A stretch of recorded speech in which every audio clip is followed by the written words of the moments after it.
Harga telur ayam dan daging ayam cenderung naik jelang Natal dan Tahun Baru.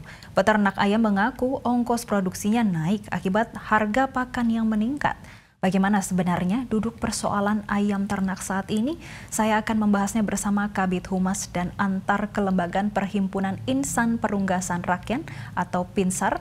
Ada Bapak Ki Musbar Mesdi yang sudah bergabung bersama kami. Pak Musbar, apakah peternak ayam saat ini menikmati kenaikan harga menjelang Natal dan Tahun Baru? Selamat siang, Bu Jessica. Jadi saya coba sampaikan ya kedudukan sebetulnya dengan kenaikan harga yang terjadi saat ini. Kita lihat beberapa poin dulu lah, basicnya ya. Kalau di ayam broiler yang Pak Alvino tadi melakukan demo dan segala macam, itu karena terpuruknya harga live bird di tingkat peternak. Ya. Karena peternak-peternak mandiri ayam broiler itu tuh dia punya RPHU, ya, rumah potong hewan, jadi mereka menjual ayam live bird-nya.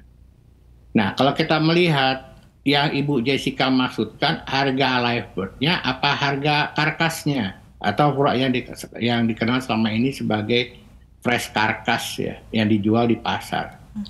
Kalau melihat memang ada kenaikan ya sekitar 10% gitu. Tetapi kalau kita perhatikan kembali kepada Perpres 125 2022 serta Perbada nomor 5 tahun 2020, kenaikan untuk harga fresh karkas itu masih dalam lingkup harga yang ditentukan oleh pemerintah gitu loh. Nah, kalau untuk harga telur ayam ya, telur ayam juga kalau kita melihat harga di tingkat tingkat DKI dan segala macam itu kisaran antara 29 sampai 30 ribu. Dan saya rasa itu juga masih dalam taraf regulasi Perbadan 05 2020. Memang seperti yang disampaikan oleh Ketua IKAPI tadi Pak Abdullah, bahwa sejak sudah 2 mingguan harga ada kenaikan.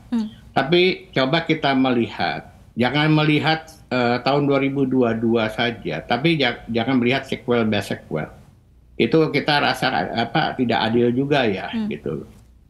Karena permasalahan utamanya kita melihatlah seperti yang Bu Jessica katakan tadi, bahwa kok setiap HBKN, baik Idul Fitri ataupun Nataru, setiap tahunnya selalu berulang seperti itu. Memang culture religi kita setiap tahun seperti itu.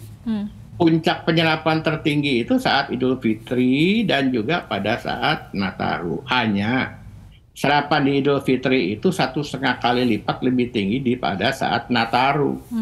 Ya. Nah, kenapa pada tahun 2022 ini terjadi kenaikan sampai 3 kali, yaitu bulan Juli, terus September, dan juga pada bulan Desember ini. Bulan Juli itu populasi kita masih belum pulih, karena semester 2 2022, ayam petelur itu pada saat PPKM-nya masih level 3 dan 4, itu harga jual kita nggak bisa tinggi karena daya beli masyarakat turun ya. Aktivitas ekonomi juga nggak berjalan normal. Nah, karena harga pakannya naik terus-menerus, ya otomatis tidak sesuai antara harga pokok kita dengan harga jual. Mau nggak mau kita peternak ayam petelur menjual ayam produksinya gitu loh. Baik. Berarti dengan ada harga pakan yang naik, kemudian saat ini juga permintaannya juga sudah mulai naik, sebetulnya para peternak ayam ini justru tidak menikmati keuntungan ya Pak? Kalau dibilang nggak menikmati keuntungan ya menikmati lah Bu, tapi ya kita gimana mau menikmati? Menikmati keuntungan ada tapi nggak banyak, gitu aja poinnya gitu loh. Karena di satu sisi kita udah berkali-kali ya diajak rapat, dilibatkan oleh Badan Pangan Nasional, terutama dari Direktur Stabilitas Bappanasnya, untuk sama-sama mengendalikan harga di tingkat peternak. Itu poinnya. Hanya ya, kenapa Bappanas tidak berupaya mengendalikan harga di tingkat hilirnya? Kita kan peternak ada di hulu, Bu. Nah, sekarang peternak diajak rapat terus-menerus, ayo kita kendalikan. Kita kendalikan. Kita berupaya mengendalikan. Kenapa? Peternak layer itu kan bisa mengendalikan harganya. Harga jualnya segala macam. Dengan para pedagang-pedagang telur yang udah merupakan link network kita selama ini. Hanya di hilirnya tolong mereka juga dilibatkan oleh Bappenas. Sehingga pihak jurnalis dan juga pihak media TV juga bisa melihat secara clear permasalahan ini. Ada satu hal lagi, Bu Jessica ya. Kelihatannya untuk media ataupun jurnalis masih memakai Permendak 07 2020 yang harga pokok harga tingkat PAM itu 1921. Harga di masyarakat 24 25. Nah, padahal itu Februari 2020 ditetapkannya. Nah, kita ya sejak September 2022 ini sudah memakai Perbadan nomor 5 2020. Nah, disinilah yang perlu saya sampaikan. Tolong dong para pelaku ataupun asosiasi pedagang pasar, buka dong Perbadan 05 2022 yang menjadi acuan pemerintah maupun peternak. Nah, kalau pedagang hanya menyalahkan terus-menerus kepada pihak kita kan selama ini kita dijagain terus ya, diajak koordinasi terus. Nah, Pak pedagang pasarnya belum, sampai saya berpikir apa pedagang pasarnya belum dilibatkan secara penuh ya? Karena saya tahu ada asosiasi pedagang pasar tuh ada 4. Baik, Pak Musbar tadi menyampaikan Bappenas belum mengatur di bagian hilirnya. Peraturan yang lebih detailnya harusnya seperti apa sih Pak? Kalau agar kondisi ini bisa terkendali dan tidak hanya di bagian hulu saja yang disalahkan, Pak. Jadi begini, usulan kepada Bappenas. Setiap ada regulasi yang diterbitkan, tolong pihak media sosialisasikan press conference via media tentang regulasi yang akan dikeluarkan. Itu yang pertama. Terus yang kedua, ya, Perbadan 05 2020 ini kan dibuat di bulan April 2020. Padahal di bulan September dibuat pada bulan April 2022. Sedangkan Perbadan 05 dibuat di bulan April 2022, September baru keluar. Padahal kita tahu bahwa di bulan September terjadi kenaikan harga BBM, LNG, minyak goreng dan segala macam ya. Nah, otomatis seperti yang disampaikan Ketua IKAPI tadi, dengan adanya perubahan regulasi di kenaikan BBM, otomatis transportation cost-nya, logistik cost-nya juga naik.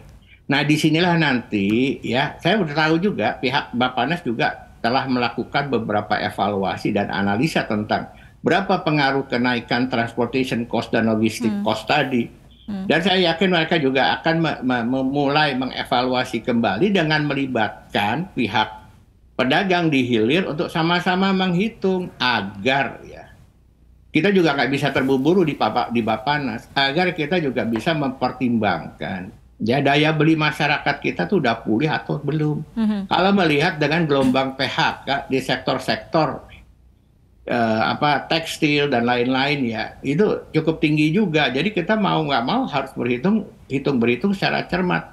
Tapi ada satu hal yang saya bisa sampaikan kepada Bu Jessica ya, bahwa untuk mengendalikan harga ya, saya merasakan, bukan kita membela Bappenas ya, kita merasakan bahwa untuk mengirim jagung yang merupakan makanan pokok dari unggas kita atau peternak ayam layer atau broiler kita, pihak Bappenas juga memberikan subsidi transport sehingga bisa menekan harga jagung kita.